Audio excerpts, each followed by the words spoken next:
On this episode of Mountaineer News 2, let us predict the Pittsburgh Steelers. Shall we?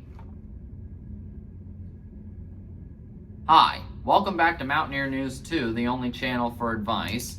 And you read the title, you saw the thumbnail, we're going to be predicting the Pittsburgh Steelers in 2026. Now, the Pittsburgh Steelers are a very interesting team in the fact that we don't really know what to expect from them, or really anything at all. Basically, many things have changed, but also a lot has stayed the same. So, a little bit of context is needed in order to truly figure out what this team is going to be. So as you all know, Mike Tomlin had retired after the Pittsburgh once again lost in the wild card round in their annual butt-whooping, this time to the Houston Texans. So Mike Tomlin retired and he left behind a team that was in a sort of limbo state, in the fact that they were literally the definition of mediocrity. And a lot of last year's stats pretty much confirmed it. Last year, Pittsburgh on offense was 15th in scoring, 22nd in passing offense, 26th in rushing, and 18th in efficiency, and overall was ranked 25th in the NFL. That was not really that great, and especially towards the end of the season, the Steelers' offense looked really bad. Defense was not really helpful either, as Pittsburgh's aging defense definitely was on full display towards the end. They were ranked 26th in rushing yards, 17 in points per game, and they were ranked 26th in total. So, yeah, the team was pretty much mediocre, if not terrible, all around. But they took advantage of Baltimore falling apart and spontaneously choking at every single moment, Cincinnati not having a defense or Joe Burrow, and Cleveland just simply being Cleveland. Pittsburgh was allowed to basically derp their way into taking the division. Again, I think it's starting to become a recurring theme. And so Pittsburgh had to finally move on from Mike Tomlin and pretty much his entire coaching staff. Like literally everyone was gone. And Pittsburgh made the questionable move, but potentially a good move in hiring Mike McCarthy. McCarthy is not what you would call a great coach. He's a good coach. We saw what he was able to do in Dallas. He went 12-5 3 years in a row, but however was never really able to find success in the playoffs, as his playoff performances were honestly pretty embarrassing. Although the Cowboys did have a top 10 offense in all 3 of those years, minus his last year, where the team completely fell apart due to injuries and he was fired by Jerry Jones. So, bada boom, bada bing, now he's in Pittsburgh. Now, McCarthy was definitely an interesting hire in the fact that he is a lot older than what Pittsburgh typically hires for head coaches. But I can see the reason why they hired him is more or less to do with the fact that Pittsburgh needs to transition into the modern era of the NFL. And Mark McCarthy has been able to do that in Dallas. And so, here he comes into Pittsburgh, bringing in basically an entirely new scheme. Pittsburgh's entire coaching staff under Tomlin has basically been fired and been replaced, with some of the most notable things coming in some of the 3 key areas. Arthur Smith is gone. He's gone to become the offense coordinator for Ohio State. And he's bringing in Brian Angelino. Although he probably shouldn't have much of a role because Mike McCarthy is going to be the calling the plays and he's going to be running the offense. On defense, Terrell Austin, who I don't think was really that bad. I think he just gotten stale. He's gone and he's been replaced by Patrick Graham, who was the defensive coordinator for the Las Vegas Raiders last year. Which is definitely a red flag because have any of you seen the Raiders last year? They were the definition of awful. And in special teams, Danny Smith, who has been around for a while, he was replaced by another Danny, but with his last name being Crossman. So the entire coaching staff was effectively gutted, and Pittsburgh is now effectively starting fresh. So you have an entirely new staff that is taking over a roster that is aging and is in need of a bit of a shakeup. And a shakeup they definitely did in free agency. Now, Pittsburgh did gain a good bit of players in free agency. We got Michael Pittman Jr. from the Indianapolis Colts in a trade, which I think is a great move because Pittsburgh now finally got their wide receiver too. We signed quarterback James Dean to a 3-year deal from Tampa Bay, who is definitely going to help out Joey Porter Jr. in the secondary. And by the way, the secondary definitely was lackluster last year.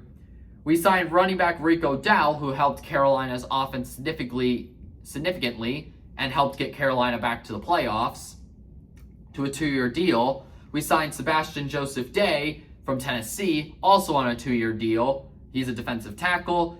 And we signed safety Jaquan Brisker on a 1-year deal. He was from the Chicago Bears. Losses. Pittsburgh did lose a couple of players. We lost offensive guard Isaiah Salamano, who left for Arizona. Kenneth Gainwell, who played solid in Pittsburgh, left for Tampa Bay. Connor Hayward, fullback and younger brother of Cam Hayward, he's off to the Raiders. James Pierre, he's going to the Vikings. Calvin Austin, who was effectively our wide receiver too, is off to the New York Giants. Miles Killebrew, safety, also going to Tampa Bay. Corliss Waitman, our punter, is going to the San Francisco 49ers. Chuck Clark is heading to the Lions, and we also released Jonnu Smith and Calvin Anderson. And we also got rid of some of Aaron Rodgers' cronies. So, it's definitely a little bit of a fresh start. Draft-wise, Pittsburgh definitely made some interesting moves in the draft. Some of them were reaches, while others were kind of necessary. Max Ian Anchor, the offensive tackle from Arizona State, is probably going to come in and he's going to compete with Broderick Jones for the starting position on offensive lineman, who the latter, Broderick Jones' career is being called into question after a season-ending injury, which may be more severe than we must realize. We also got the wide receiver from Alabama, Jeremy Bernard, who played pretty good in the preseason game against the Green Bay Packers. And then the surprising move is when Pittsburgh drafted Drew Allard, the quarterback from Penn State, who actually played pretty good in the preseason game, but more on him later. We also got Dalen Everett, cornerback from Georgia. We also got Jennings Ducker, the guard from Iowa, who has become effectively a meme because of his mustache and hairstyle. We also got Kalen Witten, a wide receiver from Iowa, who played pretty good in the preseason himself. We also got Riley Nowalski, a tight end from Indiana, Gabriel Rubio, a defensive end from Notre Dame, Robert Spears Jennings, a safety from Oklahoma, and Eli Henderich, a running back from Navy. So Pittsburgh definitely had a very interesting draft. Now, Pittsburgh did make a very controversial move in bringing back Aaron Rodgers for one last year in the NFL. Aaron Rodgers had effectively confirmed that this is going to be his last year in the NFL, which will mark the end of the 2000s, 2010s era in the NFL. So, the reason why people don't really like bringing back Aaron Rodgers is because he played pretty awful in 2025, especially towards the end of the season. His stats, he played in 16 games, he threw 24 touchdowns to 7 interceptions, had a 94.8 passer rating, he had a 65.7% completion percentage, he was 327 to 498 in terms of his, passing. He threw for 3,322 yards, had a 44.4 QBR, and this is the big one, Aaron Rodgers was sacked 29 times last year. 29 times. Honestly. And it's not even as bad as the Bengals' offensive line. Jeez. So Aaron Rodgers was sacked 29 times. So there's a reason why many Pittsburgh Steelers fans are not happy bringing back Aaron Rodgers, including myself. I believe that we need to go for the younger guns, like, say, Mason Rudolph, or maybe Drew Allard, or even Will Howard has a shot at being Pittsburgh's next quarterback. But, given that Mike McCarthy and Aaron Rodgers already do have a bit of a shaky relationship previously in Green Bay, I think that there might be a little bit of conflict there that could potentially boil over and affect the season. And taking a look at some of our star players and taking a look at the roster in general, well, there's a lot of question marks with this team. There's a lot of promising players, but also a lot of aging players too. Let's start with the defense. The defense has their two defensive captains, TJ Watt and Cam Hayward. TJ Watt had regressed significantly in quite possibly one of his worst seasons as a pro. And he did have a little bit of a lung problem towards the end of the season, which I definitely think affected his play throughout the year. And TJ Watt took a step back, and now he's entering his 10th season. He's in his early 30s. How much more does TJ Watt have left in the tank? Let's be honest, probably not much. Same goes for Cam Hayward. Despite Cam Hayward playing pretty solid last year, and he's coming into what is also likely his last year in the NFL, in his 16th season, we don't know if Cam Hayward could keep up the consistency, especially knowing that, the rest of the roster is kind of mid. But Pittsburgh definitely has a lot of potential on defense. Alex Highsmith and Nick Herbig also played pretty good. Jack Sawyer was definitely a good replacement for TJ Watt when he was not really fully healthy. Derek Harmon had a solid rookie season. And in the cornerback, and we also just recently re-signed Keanu Benton to a new deal. In the quarterback position, Joey Porter Jr. definitely is a star player and is definitely going to get a new contract next year. Although he is injured right now and he's been limited throughout training camp, I definitely think that he'll make a comeback and he'll be ready by week 1. But however, there are some players on the chopping block list for some Steelers fans. Patrick Queen has been nothing but disappointing to the Steelers, as, well, I think Baltimore swindled us. And Jalen Ramsey, who did play fine, but honestly, he is getting old and he is right now injured, so do we really need him still on the roster? Now going over to the offense has a lot more potential. Despite the offense being the definition of mediocre and basically has been nothing but a joke, there are some players that could become stars. Like, for example, Zach Frazier, the center from West Virginia. It looks like Pittsburgh has once again found another gold center that could last Pittsburgh for at least a decade. So, we may have found our next Marquise Pouncey. Jaylen Warren also played a pretty solid year last year. He and Kenneth Gainwell formed a pretty decent duo, although I will say that Pittsburgh is definitely going to need a little bit more out of him in 2026. DK Metcalf had a little bit of an underwhelming season, especially considering how much he had done in Seattle. And he also was the site of controversy after the whole punching the Lions fan and, having an abysmal wildcard performance. Ben Skoranek and Roman Wilson are two young receivers, but are they really the big answers? I don't really know. But if there's one thing that Pittsburgh definitely has found, and that is tight end. Pat Freiermuth is entering the prime of his career, and honestly, it's really a shame that we don't use him that often, because whenever we throw him the ball, he has been great. And same for Darnell Washington. I mean, honestly, if we revolve the offense around these two, we could get a lot more yards out of them. Although, there is definitely a lot more question marks on the offensive line, as two Steelers first-round picks, Broderick Jones and Troy Fauntu, have definitely been injury-prone throughout their short careers in the NFL, with Broderick Jones potentially going to be losing his job to the recently drafted Max Ironanker from Arizona State. So there's question marks in certain areas of the offensive line. Now, the main question that everyone is talking about is the quarterback position. We all know that Aaron Rodgers will be coming back for one more year in the NFL. And so, bada boom, bada bing, you got 3 other QBs on the roster, and probably one of them is going to go.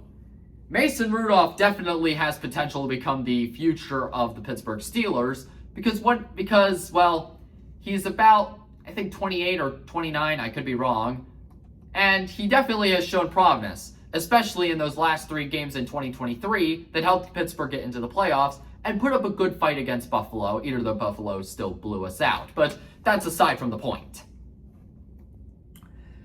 Then you have Will Howard, who was limited throughout last year due to injury, but many people and a lot of Steelers fans really like his enthusiasm for being in Pittsburgh, and many Steelers fans are favoring him. But just as of recently, there is one Steelers quarterback that has definitely gotten the show, Drew Allard, who played pretty good in the preseason game against the Green Bay Packers. His stats is that he was 10 for 13 with 153 yards, 2 touchdowns, 0 interceptions, and was not sacked once in the game. So there is definitely potential with Drew Allard, although it does bring back painful memories considering that Drew Allard completely destroyed my West Virginia team twice. But hey, at least it got Neil Brown fired. So Pittsburgh is definitely what we would call a confusing team to look at. I mean, the team has a lot of potential, but also at the same time they're pretty old and slow. Mike McCarthy definitely has his hands full here, and the transition going from Tomlin's schemes to a more modern NFL offense and a more balanced defense is definitely going to be a bit of a struggle. I think McCarthy, the main reason why he came in is because he is here to transition the team into the modern NFL.